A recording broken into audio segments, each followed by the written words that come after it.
भगवान श्री कृष्ण जब माता देवकी और पिता वसुदेव को कंस के चंगुल से छुड़ाने गए, तब उनकी उम्र 14 वर्ष थी।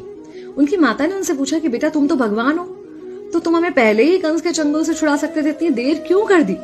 तो कृष्ण जी ने कहा, माता क्या पिछले जन्म में आपने मुझे 14 वर्ष का वनवास नहीं दिया था? माता हैरान रह गई, बोली ये क्या कह रहे हैं आप? तब कृष्ण जी ने बताया कि पिछले जन्म में मैं राम था और आप थी माता कैकेयी, और आप ही ने मुझे 14 वर्ष का वनवास दिया था, और कर्म फल से कोई नहीं बच सकता माता, इसलिए आपको 14 साल का ये दुख सहना पड़ा। तब आश्चर्यचकित होते हुए माता ने पूछा, तो फिर यशोदा पिछले जन्म में कौन थी? कृष्ण जी ने बताया, वो थी माता कौशल्या, जो 14 साल तक अपने पुत्र से अलग रही थी। उन्होंने उस दुख को सहा था, इसलिए इस जन्म में 14 साल मैं उनके पास रहा और मेरे साथ रहने का, माता और पुत्र के प्रेम का सुख उन्हें मिला। कहने का मतलब यह है कि कर्म फल से ना उस युग में कोई बचा था, ना आज कोई बचेगा।